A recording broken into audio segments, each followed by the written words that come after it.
रेड्डी गुरु छोड़कर चला जाएगा। पता नहीं वो खुदकुशी भी कर सकता है। पिताजी। श्री श्री श्री श्री राधा कृष्ण स्वामी जी को मेरा प्रणाम।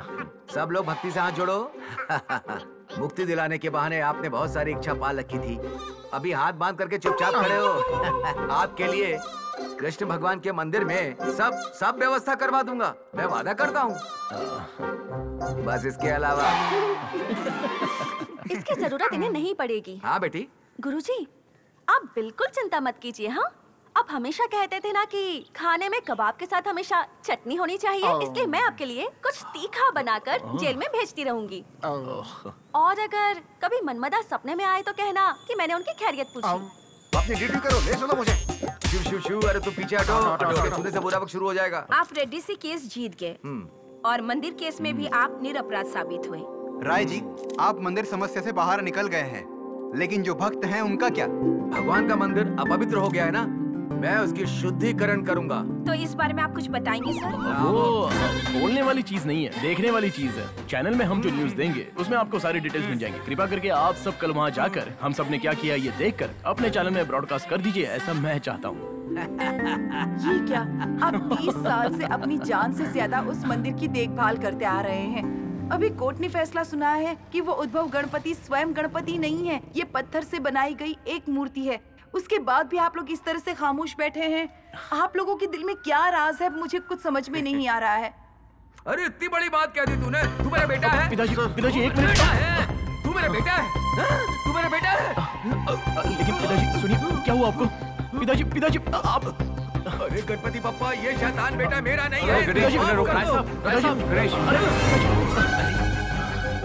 चाहिए ना, करोड़ों की डील है, अच्छे से डील करो। Very good very good. आप पिताजी सुनिए तो, किसी कीमत पर अपने हाथ से जाने मत देना। मैं देख लूंगा। मैं कह रही हूँ मुझे कुछ बताइए, तो आप लोग आपस में मेरा मजाक उड़ा रहे हैं क्या? मॉल बनाने के लिए करोड़ों रुपए खर्च हो गए, इतने पैसे तुम्हारे पास कहाँ से आए? सच बताना मुझे।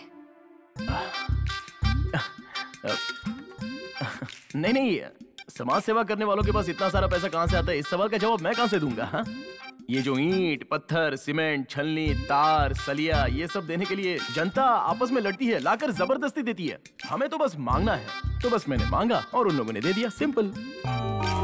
ठीक है, मैं एक और सवाल करती हूँ। हाँ पूछो। हम जिस भक्ति से गजानन गणपति की पूजा करते हैं, उनके लिए कोर्ट ने कहा कि वो स्वयंभू नहीं है, लेकिन उसके बाद ही तुमने मॉल बनाने के लिए करोड़ों रुपए खर्च कर दिए। सच बताओ, तुम किसी बिल्डर से मिले हो या किसी और के साथ मॉल बनाने का प्लान बनाया था? देखो, मैं सच बोलने जैसा अच्छा लड़का तो नहीं हूँ। तुम्हें एक बात बताता हूँ, सुन लो। हमारे अच्छे के लिए मेरा परिवार सुखी रहे, किसी को कोई तकलीफ ना हो और फैमिली पर कोई आफत ना आ जाए, जो लोग गणपति पर विश्वास करते हैं उनके अच्छे के लिए सिर्फ एक काम किया था मैंने। ओके ना? ओके, अभी मैं फाइनली एक बात बोलता हूँ, वो सुन लो। एमएलए वंदना जी, अगर पुलिस स्टेशन मेक इट हुआ तो एरिया के लोगों को तकलीफ होती है, अगर हॉस्पिटल मेक इट हुआ तो मरीजों के साथ अन्याय होता है, अगर मंदिर मेक इट हुआ तो किसके साथ अन्याय होगा? किसी के साथ भी नहीं। हम कहीं भी खड़े होकर अपने हाथ जोड़ सकते हैं, प्रार्थना कर सकते हैं, ये तो लॉजिक है ना?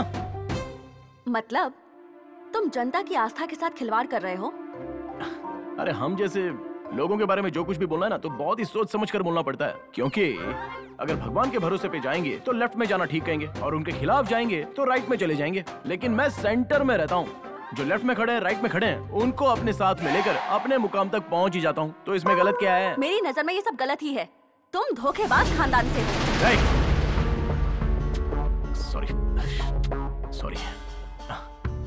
सुनो, जो अंधविश्वास करते हैं ना, उनके लिए कुछ भी अच्छा करो, उनकी नजर में धोखेबाजी होता है वो। तुमने मेरे लिए जो प्यार दिखाया था वो सच है या झूठ है? सॉरी।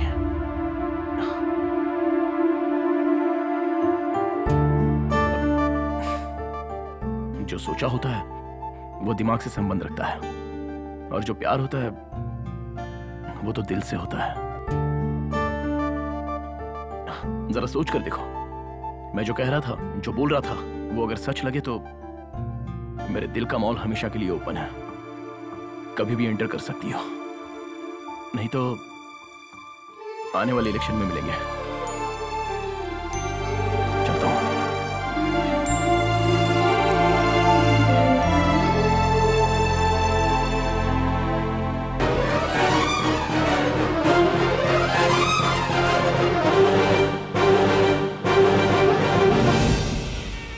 हमारे इस बेंगलुरु में बहुत ज्यादा ट्रैफिक होती है।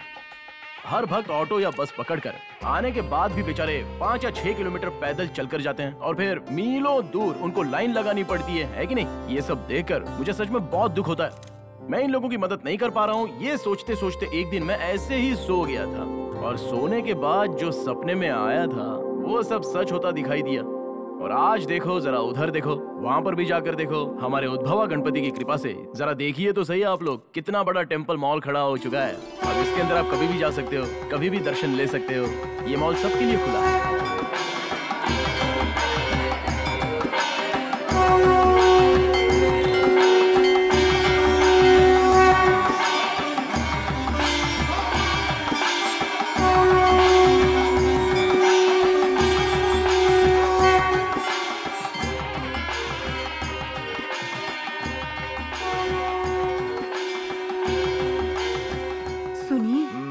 उद्भव गणपति को जरिया बनाकर आप दोनों बाप बेटों ने करोड़ों करोड़ों कमा लिए हैं।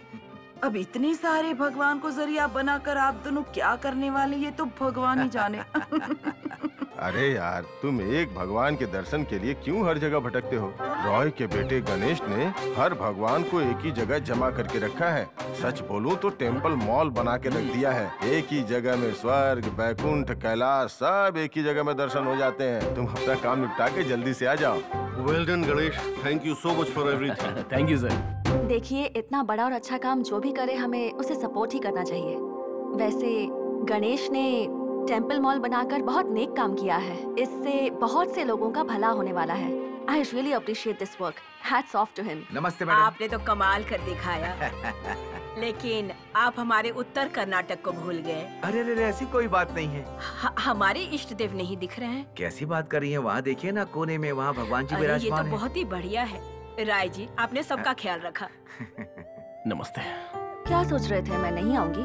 तुम जरूर आओगी, ये मुझे अच्छी तरह से पता था। नमस्ते। कह रहे थे कि कॉम्प्लेक्स बनाऊंगा और इतना बड़ा टेम्पल मॉल बना दिया। अरे मैंने क्या किया है? ये सब कुछ तो भगवान का ही खेल है ना।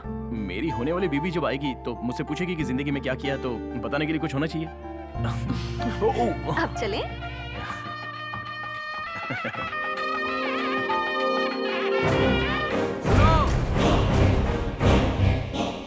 धोखा है, इस पर भरोसा मत करो, बिल्कुल नहीं। इसने जो सारे भगवान की मूर्ति रखी है ना, वो आप लोगों के फायदे के लिए नहीं है। अरे रहने दो। ये भगवान को बैठाकर हम सबको बेवकूफ बना रहा है। अरे ये टेम्पल मॉल बनाकर बेंगलुरु के लोगों को उल्लू बनाने की सोच रहा है। मैं इसे ऐसे नहीं छोड़ूंगा, मैं इसके खिलाफ हूँ। आप लोग इतना जोर से चिल्ला रहे हो, लेकिन कोई भी आपको पलट कर देख रहा है। इसका मतलब क्या हुआ? आपको कुछ पता भी है? इसका मतलब ये हुआ कि ये लोग बेचारे भगवान की आस्था में अपना दिमाग लगाकर खो गए हैं। ये भगवान के नाम पर तुम लोगों को बहुत बड़ा धोखा दे रहे हो। जब मैंने गजानन गणपति की स्थापना की थी, तब तुम्हारे जैसे लोगों ने बहुत उपेक्षा की थी, आवाज उठाया था। अभी मैंने एक साथ इतने सारे भगवान को यहाँ पर ला करके स्थापित कर दिया, तो तुम विरोध में बोल रहे हो? क्यों भाई, सिर्फ 3 लोग नजर आ रहे हो, बाकी के लोग कहाँ गए? इस बार हम जनता के साथ धोखा नहीं होने देंगे। क्यों भाइयों? नहीं होने देंगे। कानून के सामने न्याय की मांग करेंगे। अरे कानून की बात कर रहे हो? अरे ये जो यहाँ पर हाथ जोड़कर खड़े हैं ना, वो यहाँ के कानून के जज हैं और यहाँ अपनी फैमिली के साथ आए हैं। पता है, कल टीवी पर न्यूज आएगी कि आप लोगों ने हंगामा मचाया तो आपको जेल हो गई। ये खुद ही आपको सजा दे देंगे। हाँ, अरे यहाँ इतने बड़े बड़े लोग हाथ जोड़कर खड़े हैं, तो आप लोग किसका साथ लेकर हमारे खिलाफ खड़े हो जाओगे? ठीक है, चलिए। ओके, कोई बात नहीं। हाँ, देख लेंगे। हाँ ठीक है, ओके, चलिए जाइए। अरे जाइए यार, चलो जाओ। अरे जाओ यार, चलो। रुक जाइए, इन्हें चिल्लाने दीजिए। आप लोग मंगल कीर्तन को चालू रखिए। चलिए, शुरू हो जाइए। चलिए।